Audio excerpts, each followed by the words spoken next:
Right. Hello, everybody. I'm Jenny Shrodes. I'm a certified diabetes care and education specialist and registered dietitian here at the Ohio State University Wexner Medical Center.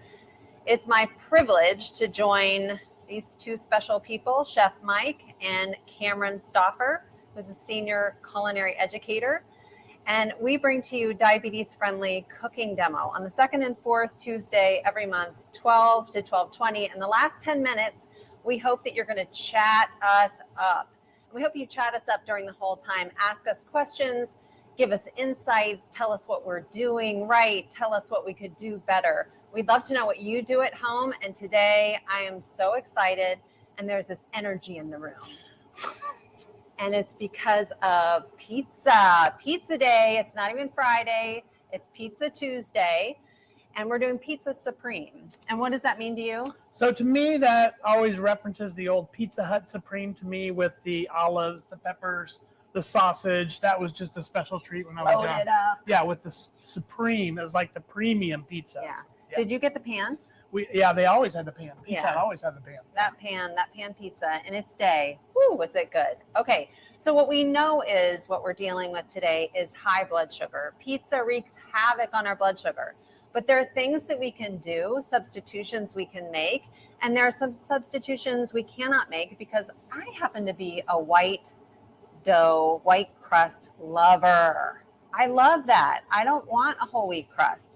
So we're going to talk about how do we do that responsibly, how do we make a balanced meal so that 2 hours after we eat this beautiful Supreme pizza, our blood sugar is hopefully below 180. So we're going to get started. You're going to handle the whole wheat dough. I'm going to handle the white. But first, we're going to roast some non-starchy veggies. We've got some already here. Beautiful, some zucchini, cherry tomatoes, mushroom, red onion. And we've got them here. So I'm just going to quickly, should I put the dough together first? You can do whatever you like. Do whatever you like. I'm going to go ahead and do the zucchini. And just like always, when we are roasting vegetables, we want everything to be about the same size. And that's so everything cooks at the same rate and we get nice caramelization on everything. We also have some like very watery kind of vegetables here. Zucchini has a high water content. So we want to make sure that we get some of that out of there. So just even, it's so funny using somebody else's knives. It just takes me a second, to get the rhythm. All right, so we're going to do these in half moons because that's what I want to do. And then we're going to cut some of this onion. Do you want me to do all of this? No, just a little bit. Just to show that, this is part of our key of the plan is to load it up with vegetables on this pizza. So whatever vegetables you have coming out of the garden right now, tomatoes, basil. We've got fresh basil here. We're going to use some black olives. We're going to do some cherry tomatoes. Did you cut these? Yeah, you did. We have these cuts in half. Whatever you have in the garden right now, use it on your pizza. And that's half the fun of making these pizzas, is just to load it up with the veggies you have available to you. Some eggplant would be good on here. Some yellow squash.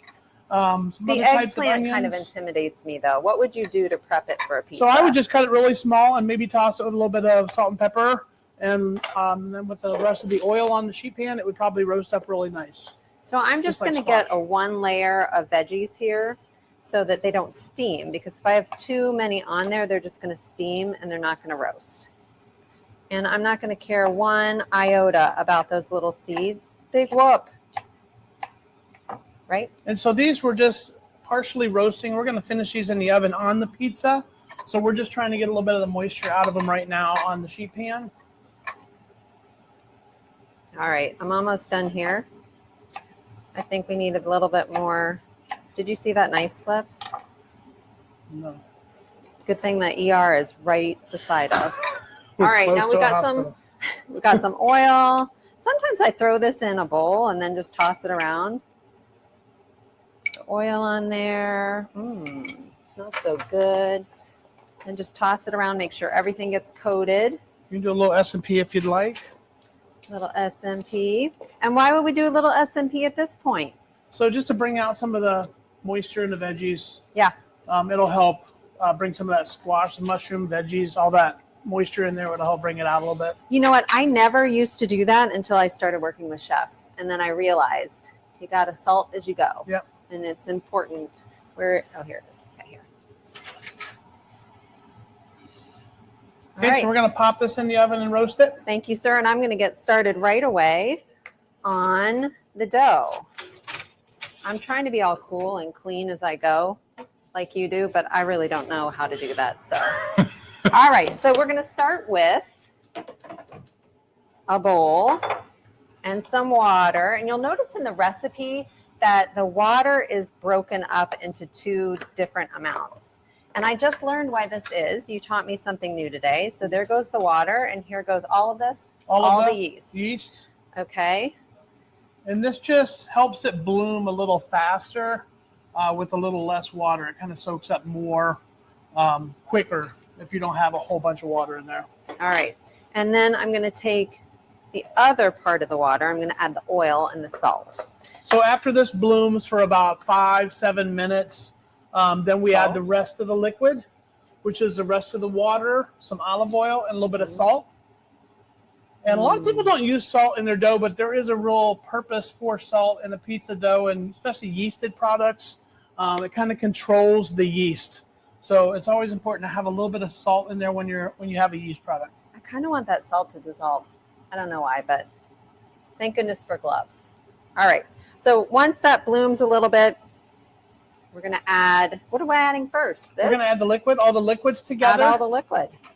And then we're going to start folding in our flour to make our white pizza dough. And I'm just plopping all of this in? Yep. All right. Try to do it so it doesn't splash. And then I'm going to use the tools I was given. That's how I made this other one this morning. This is a really easy dough. Just keep working it and it will pull all the dough off the sides, the water off the sides. It's a really easy dough. We wanted to really focus on 2 really simple doughs, the white dough and the wheat dough. A lot of people are not big fans of wheat dough. I love a wheat dough, but you'll just have to try it and see. But this is a really easy white dough. I think you'll love it. It's really easy. If you have a KitchenAid mixer with a dough hook, you can certainly do this. It does it a lot faster, but we like to show these recipes how easy they are. And this is really a 10-minute thing. We're going to develop this and then let it set for a few minutes. And we're going to be in there, a nice little dough. I'm totally going to tell you this. I'm never doing this with my hands at home. I'm going to use... Well, if you don't have a mixer, I mean, we certainly use mixers all the time. No, but you know what I do at home? I just use a rubber spatula, and I have this technique like this. I'm going around the edge. Do you want a spatula? I can certainly get you one. No, because I like to learn new things from the expert. So maybe I will. To each his own. To each his own. If that's how you do it, that's fine. Maybe at home I'll do it without the gloves. Okay. Okay. All right. So we're good, right? So we have this developed, and we're just going to, this should raise a little bit. So we're going to leave that in the bowl and let it raise and show you the one that we did already have made. And this is the exact same dough, same recipe. This is just raised after proofs for a little bit. Yeah, look how Same scraggly dough it is kind of, well, we worked this a little bit more. We'll work this till smooth a little bit more. Oh, you would? I would, yeah. Right now? Yeah. Oh, okay. You can. You don't have to now because we've showed the process, but you want to make this as smooth as you can to let it proof. And are we talking kneading at this point or just mixing, kneading? Really? Kneading would be great. All right. But if you can make it a little smoother, that would be great. Can I add more flour to it as I do it? Yeah, there's extra flour there. All right. And Every then time you make this, it's a little different because of the moisture in the flour. when you put it back in the bowl, do we want olive oil in the bowl? We can, yes. Put olive oil in the bowl. You don't necessarily need to, but it helps the texture of the dough. Okay. All right. So I'm going to work on this a little bit and get it smooth. And it doesn't take long, does it? Just like another 2 minutes of kneading this would really be beneficial to making your nice smooth dough. Yeah, look, it's already getting very really smooth quick. that fast. This is a really easy recipe for you guys to develop, and this will make probably 2 or 3 nice sized plate pizzas. Or you could make smaller ones. If you have kids that want to make their own, you could divide this into 4 and make 4 little small pizzas. What do you think of my kneading technique? It's perfect. You look just like a KitchenAid.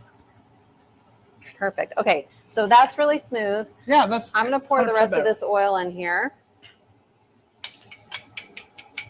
There we go. I don't want it to stick. Ooh, look at that. Don't want to leave anybody behind. Fingers, yeah. And plop. There, that Okay. looks a lot better. Yeah, and then after about 20 minutes, you'll have a nice poofy dough. You cover this up with a towel, let it set in a non-drafty area. About 20 minutes, you'll have a nice poofy dough. And this is what we have right here. We just did this a little bit earlier today. And then we're going to start making some pizzas with this. But I'm going to do the whole wheat dough the exact same way. So we're going to start with this whole wheat dough really quick. This is very simple. Same kind of procedure. We're going to start with our water and our yeast. And so typically we would let this set for about 5 to 7 minutes. It's going to develop either way, but if you want it to bloom a little faster, you can just let it sit here for about 5 minutes if you're using this right away. If you were using it in a couple hours, you can go ahead and mix it and it will still develop really nice. So we're going to add a little bit of oil to this. All these recipes are posted on your site today. A little bit of salt. And then this one we're going to add a little bit of honey. Just 1 little teaspoon of honey. Which has 4 grams of carbohydrates. No big. And then our wheat flour. Our whole wheat flour. Now you could use white whole wheat flour for this as well. I don't know if you know the difference between white whole wheat and whole wheat. Do you know the difference? White whole wheat and whole wheat. Well, white whole wheat, when I look at it, looks like it's more milled or ground or something. It doesn't have the big pieces in it. What's the difference? So the difference is the white whole wheat is made with spring wheat, the lighter wheat. What is spring wheat? Spring wheat is an earlier grained or an earlier grown spring wheat. Okay. Other than whole wheat, which is a red winter wheat. Ah. So they both have pretty much identical nutritional value. Okay. But one is much lighter than the other. You can obviously as far see as that. Like weight? the color of it. Oh, the color. Okay. They're both the same grain, actually. They both have the same components of a grain. Mm-hmm. But one is a spring wheat and one is a red winter wheat. Okay. That's the only difference between the two. All right. Okay, so we're using whole wheat today. This is a little browner. You can see it's a little browner. But you can certainly use white whole wheat in this recipe as well. What about whole wheat pastry flour?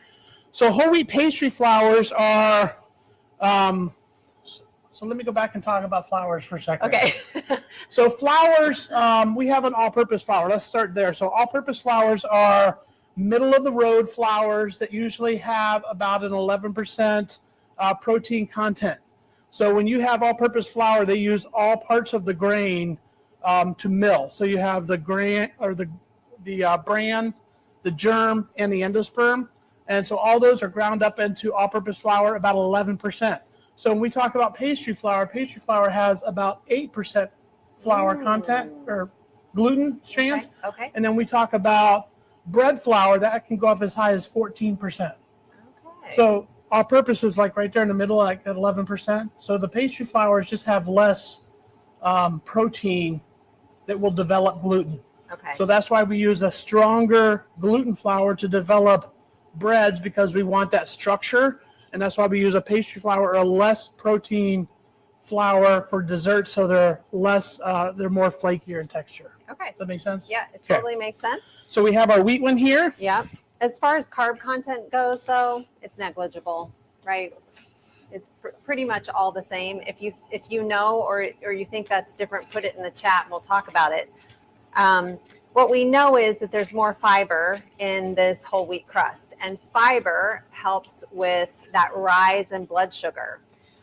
It helps it not to be quite as great or strong right after you eat. And we know fiber is good for our bodies overall, from head to toe, if you get my drift. Yes. So it's always a good idea that if you like the fiber version, eat it. Now, if you don't like the fiber version, I think I might be converted today when I taste Chef Mike's whole wheat pizza crust. But you're going to always want to watch your portions, right? There's going to be no substitution that allows anybody in the whole wide world to eat as much pizza as they want to and have perfect health. So it's all about balance. when you make this pizza, either white or wheat, and you load it up with veggies, that's a great way to have this pizza. It makes it low fat and it's low carb as long as you keep your portions moderate. Add a nice green salad to it. We've got one over here that's ready to go. That adds bulk, and then you don't have to eat all your meal as the pizza. What you're saying? There's no bad. There are no bad foods, and that's where we're going to stop with that saying. No bad foods. They're just bad portions, Mike. Yeah. That's the second part of that. So we have some dough ready, and Jenny's going to start mixing up a pizza here for us. Are these two? This is There's two? going to be two out of that. Ooh, it's so nice. I mean, that's the developed dough just after it's been proofed for about. I love it. Half So an I'm hour. going to take some of this flour and I'm going to dust the counter so it doesn't stick. Mike's going to tidy up my workspace. Ooh, that is so nice. So today we have a couple different toppings. We did our roasted veggie, with some more is roasting in the oven right now. All right, so I'm going to split this in half. It's real technical. And I'm going to use Mike's technique, which is roll an oval. Roll an oval. Oh, it's very elasticy. And then you're going to turn it and roll it the other way until you have a circle. And then when you're happy with that, you can start using your hands to roll it out.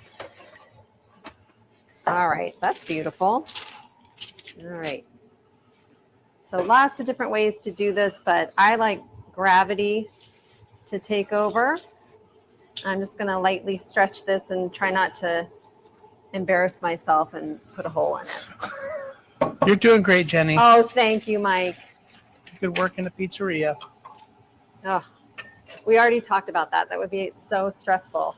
I like to make sure that all the toppings get on there evenly, and it's just like an impossible feat.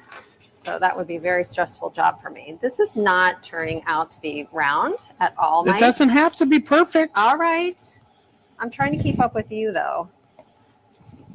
There's a hole. We can show people your perfect one you did just a little And you bit know ago. what? If there's a hole, don't worry about it. Just patch it up.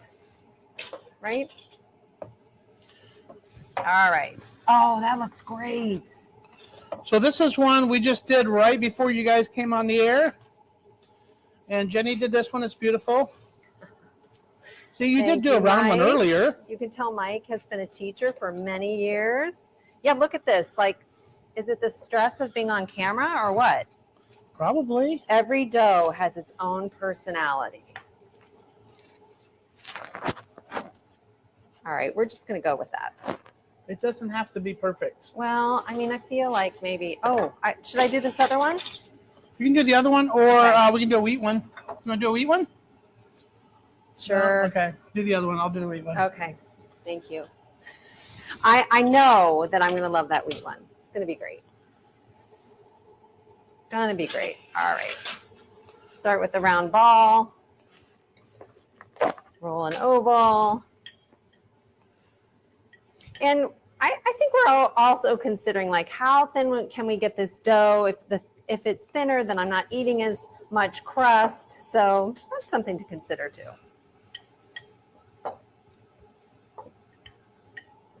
This pan's a little Do you hot, need but you can this? certainly use it. No. Oh no, you I have. will. You have one. It's different though. Okay. Racing, racing, racing. No questions? Are there any questions, Cam? Yeah. Oh, good. Let's go for it. Okay. So we have one question about olive oil. Do you have an olive oil brand that you prefer or recommend? That's a question for you. I use because all kinds of olive oils and different olive oils for different purposes. I don't have a special one that I like. I use many different varieties, especially in our work kitchen. We have many different varieties. You know what I use? What do you use? The cheap one. Whatever's on sale. I mean, unless you've been to Italy and really tasted really nice olive oils, you probably will be okay with almost any olive oil you try. Well, and here's the thing. Even the really good olive oils, they go on sale because they're so expensive and they don't sell. So I always look top shelf, see what's on sale, see what used to be so expensive, and I try different ones. I tried the Rachel Ray olive oil. the last time. It was really good. I mean, it was okay. Yeah. I mean, so you just have to try different ones of which ones you might like or not. I mean, you could probably give a whole seminar on olive oil and the different kinds and the cold pressing and different regions of the world and all of that. Well, my main focus on olive oil is what am I using it for? Am I going to bake with it? Am I going to dress salads with it? And that's really your focus when it comes to olive oil. What's the purpose for it? Right, and you got to talk about smoke point right now because so many people are just using olive oil in their kitchen. Yeah, it's expensive and it's unnecessary. And it's really look at the cause of what you're using it for. Once again, I mean. Right, so There's it's a bunch of not different things. not to be used with high heat, right? No, I mean extra virgin olive oil shouldn't be used for like high temperature sautéing or high searing, braising, stuff like that.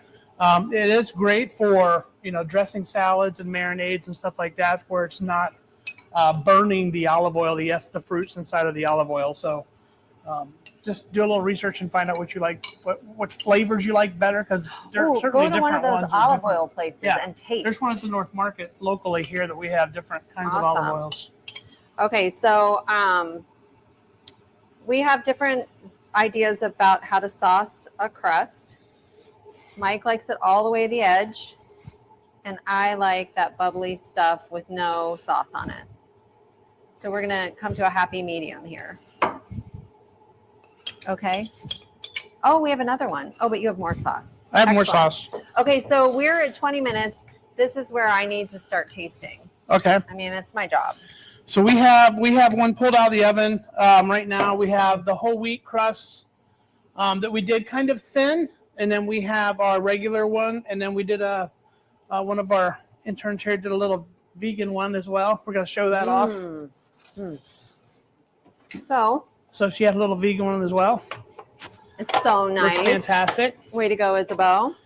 So this is the whole wheat crust, thin crust. It's got tomato sauce, mozzarella cheese, ripe olives. That's a good fat. It's got chicken sausage, which the recipe is one of the handouts for you. We did this back when we did the whole wheat waffles. Is that right? Yes. Well, yes. Oh, no, we did ricotta pancakes or something. Yeah, but we did a chicken sausage as well. We did a turkey sausage, had same seasoning mix, basically. Oh, okay. So this is homemade sausage, very easy to do at home. The recipe is there for you. This is delicious. She said it. Whole wheat crust. I like the crust. We have it on tape. Yeah, I do like it. I'm going to keep eating. Do you have something to talk about? So, and then we're going to finish this whole wheat crust. We roll these a little thinner because you don't want that real hearty. I mean, some people like the whole wheat heartiness. I like it. But a lot of people, you're just trying to get them to eat the whole wheat crust. So we're going to do this a little thinner. We made a big batch of this pizza sauce earlier. And we're just going to use a little bit of our pizza sauce. This recipe is also included on your handouts today. It's very basic, very simple. It's a no-cook pizza sauce that just uses fresh crushed tomatoes, some herbs, and some seasonings. You'll love it. I hope you try it. Yeah, Give us a little feedback on that. It's really bright. We used that on the BLT pizza, didn't we? We did, yes. Yeah. I'm going to do a taste test. And so we have the whole wheat crust ready to go here. We're going to do a little mozzarella on this one. And you could do some cheese substitutes on these. They're starting to come out with some really nice cheese substitutes if you are vegan. To try out some different stuff, you can certainly do that.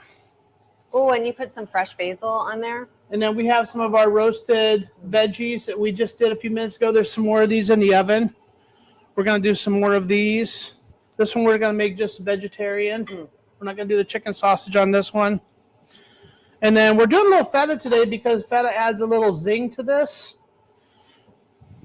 So I hope you give that a little try. You were right.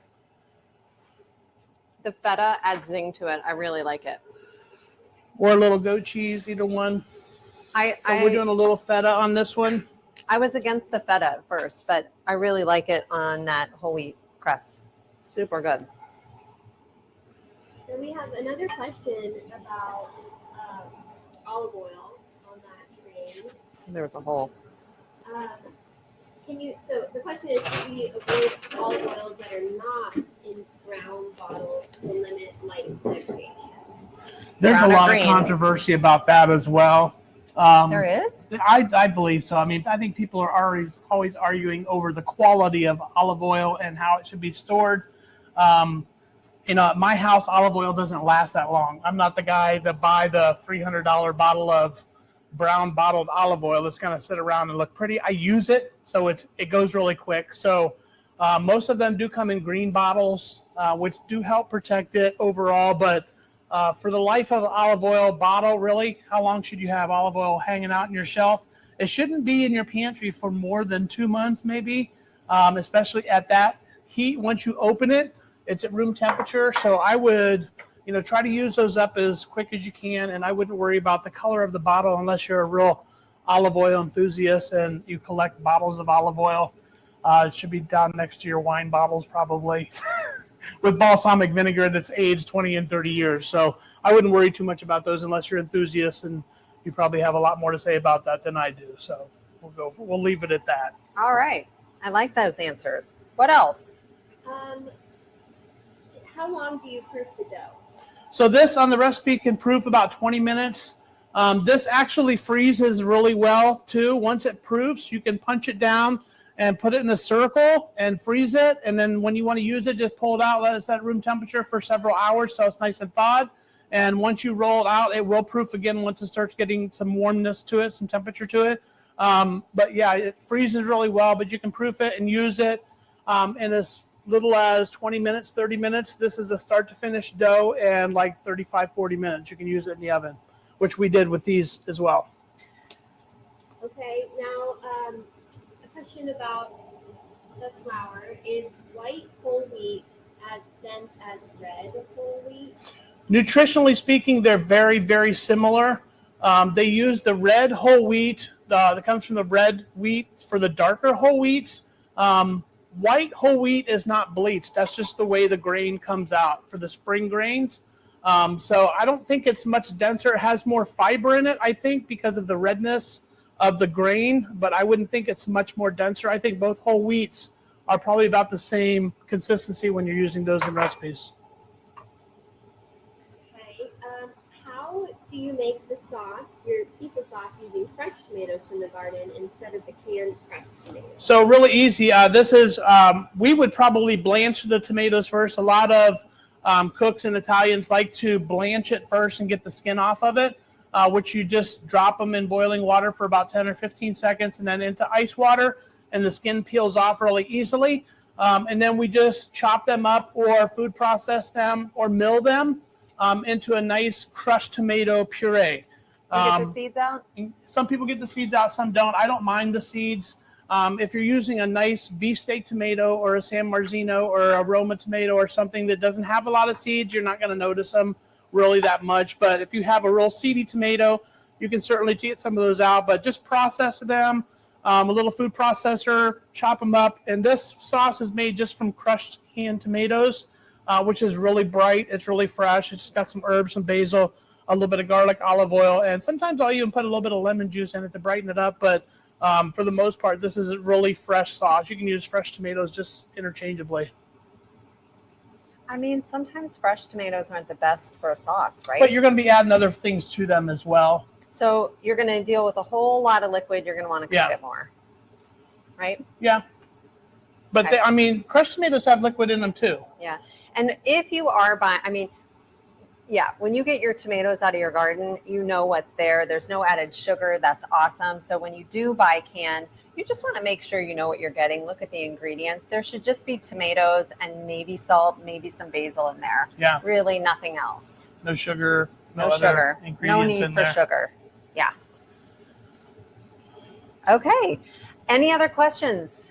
None. Thank you so much for joining us on Pizza Supreme Day. We're all excited. I think we all are. I can't wait to continue eating the pizza. If you have any questions, make sure you email us. Send us photos. We'd love to see your pizza. Mike sends me a photo, when I ask for it on Friday night pizza nights, because I love to see his creations.